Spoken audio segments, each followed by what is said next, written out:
जय माँ बगलामुखी। वैशाख माह के शुक्ल पक्ष की अष्टमी तिथि 5 मई, आज सोमवार के दिन हम माँ बगलामुखी जयंती मना रहे हैं। बगलामुखी 10 महाविद्याओं में 8वीं महाविद्या है। इन्हें हम पीताम्बरा भी कहते हैं। ये स्तंभन की देवी हैं। संपूर्ण सृष्टि में तरंग दैर्ध्य इन्हीं की वजह से है। पूजा से शत्रु का स्तंभन तथा जातक का जीवन निष्कंटक होता है। सभी ब्रह्मांडों की शक्तियां मिलकर भी इन देवी का मुकाबला नहीं कर सकती। माँ बगलामुखी की साधना प्रिया शत्रु भय से मुक्ति और सिद्धि के लिए वाक उपलब्ध है। काल से ही देवगण जीव जब जब भी आसुरी शक्तियों द्वारा अधिक्रांत और आतंकितों को अपने दुखों से मुक्ति दिलाने के लिए उन्हें शिव और शक्ति का आश्रय दिया जाता है। 10 महाविद्या में प्रमुख मणियां हैं: काली, तारा, महाविद्या, भूर्णी, त्रिपुर भैरवी, छिन्नमस्तिका, धूमावती, बगलामुखी, मातंगी और कमला। युग की वास्तविकताएं और संघर्ष का युग है और हमें चाहिए कि हमारे जीवन में अनेक शत्रु बाधाएं और विपत्तियां हैं। ऐसे विकट काल में माँ बगलामुखी की साधना परम उपयोगी एवं सहायक सिद्ध हो सकती है। ऋषियों का सिद्धांत है कि सृष्टि की उत्पत्ति आदि के रहस्य का पूर्ण ज्ञान आगम विद्या के माध्यम से ही संभव है। संपूर्ण विश्वविद्या होने के कारण इसे महाविद्या की संज्ञा प्राप्त है। बगलामुखी को अग्नि पुराण में सिद्ध विद्या का वर्णन किया गया है। काली, तारा, महाविद्या, षोडशी, भुवि, भैरवी, सिद्ध विद्या, मातंगी, कमल, दत्तिमिका, एतादश महाविद्या सिद्ध विद्या प्रकृतितः। जीवन में चल रही बड़ी से बड़ी बाधा को नष्ट करने के लिए माँ बगलामुखी को पीले वस्त्र पहनाकर पीले रंग के आसन पर बैठे हल्दी की ढेर पर दीपदान करें। अब हल्दी या पीले कांच की माला से इनके मंत्रों का जाप करें। इनका मंत्र है ओम ह्रीं बगलामुखी देव्यै ह्रीं ओम नमः। जादू टोने से मुक्ति पाने के लिए बगलामुखी साधना अमोघ विद्या है। इनके चिंतन मनन से मनुष्य को कोई भय नहीं रहता। अकाल मृत्यु का भय भी समाप्त हो जाता है। बगलामुखी दो शब्दों का संयोजन है। बगला संस्कृत मूल के शब्द वल्गा का अपभ्रंश है। वल्गा का शाब्दिक अर्थ अंकुश यानी लगाम लगाना होता है। जिस तरह अंकुश का प्रयोग हाथी को नियंत्रित करने के लिए किया जाता है, बगलामुखी का अर्थ है वह देवी जो शत्रुओं को नियंत्रित करने और स्तंभित करने की शक्ति रखती है। अपनी स्तंभन और वशीकरण शक्तियों के कारण इन्हें स्तंभन की देवी के रूप में जाना जाता है। बगलामुखी माँ अपनी सर्वोच्च शक्ति और नकारात्मक शक्तियों को दबाने की क्षमता के लिए पूजनीय है। दुश्मनों को कुचलने वाली के रूप में उनका प्रतीकवाद बाधाओं पर काबू पाने और प्रतिकूलताओं को हराने में उनकी भूमिका को दर्शाता है।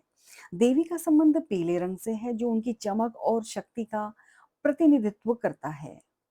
प्रतीकवाद देवी को अक्सर एक सिंहासन पर बैठे हुए, एक गदा पकड़े हुए और एक राक्षस की जीभ खींचते हुए दिखाया जाता है, जो नकारात्मकता को शांत करने और वश में करने की उनकी शक्ति का प्रतीक है। शक्तियां माना जाता है कि माँ बगलामुखी के पास विरोधियों की वाणी और कार्यों को निष्क्रिय करने की शक्ति है, जिससे वह अपने भक्तों को नुकसान से बचाती है। इसीलिए माँ बगलामुखी की शक्ति और चमक का सम्मान करने के लिए उनकी पूजा व्यवस्था में पीले रंग के प्रतीकवाद को जरूर अपनाएं, जिसमें पीले फूल, पीले कपड़े और पीले फूलों की सजावट की शामिल करें। हिंदू पूजा में मां बगलामुखी का विशेष महत्व है। ये एक अद्वितीय स्थान रखती हैं, जो विजय और सुरक्षा का प्रतीक है। भक्त बाधाओं और नकारात्मक शक्तियों पर काबू पाने के लिए उनका आशीर्वाद मांगते हैं। उनका महत्व विजय का प्रतीक माँ बगलामुखी विजय के अवतार के रूप में प्रतिष्ठित हैं, जो अपने भक्तों को शक्ति और साहस प्रदान करती हैं। विपत्तियों से रक्षा उपासकों का मानना है कि माँ बगलामुखी उन्हें नुकसान और नकारात्मक ऊर्जाओं से भी बचाती हैं, सुरक्षा और कल्याण की भावना प्रदान करती हैं। ये जानते हैं माँ बगलामुखी की आराधना और साधना काल में किन किन बातों का ख्याल रखना जरूरी है। पूरे आराधना काल में पूर्ण ब्रह्मचर्य का पालन करना चाहिए। साधना में डरपोक किस्म के लोगों को नहीं करनी चाहिए। बगलामुखी देवी अपने साधक की परीक्षा भी लेती हैं। साधना काल में भयानक आवाजें या आभास हो सकते हैं, जिसे घबराना नहीं चाहिए और अपनी साधना जारी करनी चाहिए। साधना गुरु की आज्ञा लेकर ही करनी चाहिए और शुरू करने से पहले गुरु का ध्यान और पूजन अवश्य करना चाहिए। बगलामुखी के भैरव मृत्युंजय हैं, इसलिए साधना के पूर्व महामृत्युंजय मंत्र का एक माला जप अवश्य करना चाहिए। साधक को साधना उत्तर की ओर मुंह करके करनी चाहिए। मंत्र का जप हल्दी की माला से करना चाहिए, जबकि पश्चात माला अपने गले में धारण करना चाहिए। साधना रात्रि में 9 बजे से 12 बजे के बीच प्रारंभ करनी चाहिए। मंत्र के जप की संख्या निर्धारित होनी चाहिए और रोज उसी संख्या से जप करना चाहिए। यह संख्या साधक को स्वयं तय करनी है। साधना गुप्त रूप से होनी चाहिए। साधना काल में दीप अवश्य प्रज्वलित करना चाहिए। जो जातक बगलामुखी साधना को पूर्ण कर लेता है वह अजेय हो जाता है। उसके शत्रु उसका कुछ भी नहीं बिगाड़ सकते।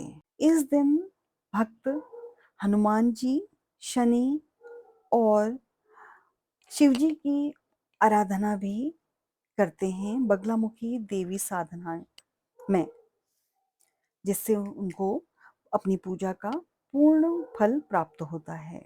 त्रेता युग में भगवान श्री राम जी ने भी युद्ध में जाने से पहले इन्हीं बगलामुखी माँ की स्तुति की थी और विजय प्राप्ति का आशीर्वाद पाया। साधक देवी बगलामुखी की साधना दो स्वरूप में करता है। एक तो शत्रु मर्दिनी के रूप में, दूसरा ऐश्वर्य रूपिणी के रूप में। बगलामुखी की साधना में पवित्रता, नियम और शौचादि का ध्यान रखना बहुत जरूरी है। इस साधना को किसी जानकार से पूछकर या उन्हीं की संरक्षण में करना चाहिए जो जानते हैं। कुछ लोग आकर्षण, मारण और स्तंभन कर्म आदि तामसी प्रवृत्ति से संबंधित कर्म भी किए जाते हैं, लेकिन इनमें सावधानी नहीं रखी गई तो हानि भी संभव हो सकती है। सर्वप्रथम देवी बगलामुखी की साधना ब्रह्मा जी ने की थी। तदंतर उन्होंने बगला साधना का उपदेश सनकादिक मुनियों को दिया। कुमारों से प्रेरित हो देवऋषि नारद ने भी देवी की साधना की। देवी के दूसरे उपासक स्वयं जगत पालन करता भगवान विष्णु हुए तथा तीसरे भगवान परशुराम। इनकी साधना सप्त ऋषियों ने वैदिक काल में समय समय पर की है। यह महाविद्या की उपासना या साधना मध्यरात्रि में करने से विशेष सिद्धि की प्राप्ति होती है।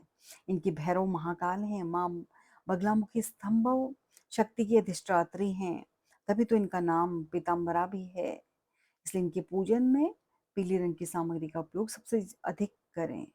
युद्ध में ये देवी ही दिलाती हैं विजय। वाक शक्ति प्रदान करने वाली देवी माता बगलामुखी की साधना युद्ध में विजय होने और शत्रुओं के नाश के लिए भी की जाती है। इनकी साधना शत्रु भय से मुक्ति और वाक सिद्धि के लिए की जाती है। कहते हैं कि नलखेड़ा में कृष्ण और अर्जुन ने महाभारत के युद्ध के पूर्व माता बगलामुखी की पूजा अर्चना की। महाभारत के युद्ध में श्री कृष्ण की प्रेरणा पर अर्जुन ने कई जगह जाकर शक्ति की साधना की थी। उनकी साधना के वरदान स्वरूप शक्ति के विभिन्न रूपों ने पांडवों की मदद की थी। उन्हीं शक्ति में से एक माता बगलामुखी भी साधना की थी। कहते हैं कि युद्ध में विजय की कामना से अर्जुन और श्री कृष्ण ने उज्जैन में हरसिद्ध माता और नलखेड़ा में बगलामुखी माता का पूजन भी किया था। वहां उन्हें युद्ध में विजय भाव का वरदान मिला था। भारत में माँ बगलामुखी के 3 ही प्रमुख ऐतिहासिक मंदिर माने गए हैं, जो क्रमशः दतिया मध्य प्रदेश में, कांगड़ा हिमाचल तथा नलखेड़ा जिला शाजापुर मध्य प्रदेश में है। तीनों का अपना अलग अलग महत्व है। यहाँ देश भर से शैव और शाक्त मार्गी साधु संत तांत्रिक अनुष्ठान के लिए आते रहते हैं। आप भी शत्रुओं पर विजय प्राप्त करने, सुख समृद्धि लाने और जीवन में आने वाली बाधाओं को दूर करने के लिए इन टोटकों में मंत्र जाप, हवन पूजा और कुछ विशेष वस्तुओं का प्रयोग आप भी कर सकते हैं। इसमें बगलामुखी का मंत्र शामिल है, जिसके मंत्र जाप आप हल्दी की माला से करने से शत्रुओं पर विजय और सुख समृद्धि प्राप्त होती है।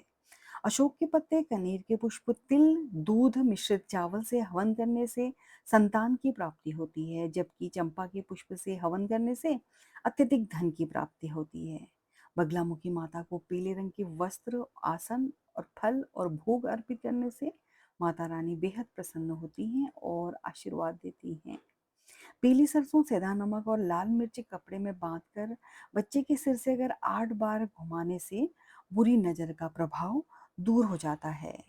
बगलामुखी की साधना से शत्रुओं का नाश होता है और जीवन में सुख समृद्धि आती है। बगलामुखी माता की चालीसा का पाठ करने से भी शत्रुओं से रक्षा होती है। बगलामुखी माता की पूजा करने से व्यापार में सफलता और धन की प्राप्ति होती है। माता के मंत्र का जाप करने से आत्मविश्वास बढ़ता है और कठिन परिस्थितियों का सामना करने की शक्ति मिल जाती है। ग्रह दोष शांत करने और रोगों से मुक्ति के लिए आप बगलामुखी स्तोत्र का पाठ कर सकते हैं। देवी की विशेष कृपा प्राप्ति के लिए भक्त इस दिन उनके मंदिर भी जाएं और उनका आशीर्वाद प्राप्त करें। आप सभी को देवी बगलामुखी के प्रकाट्य उत्सव की अनेकानेक शुभकामनाएं। धन्यवाद। ऐसे ही धार्मिक जानकारी के लिए आप मेरे चैनल को सब्सक्राइब करें, जानकारी को आप शेयर करें, कमेंट में ज़रूर बताएं कि आपको ये जानकारी कैसी लगी।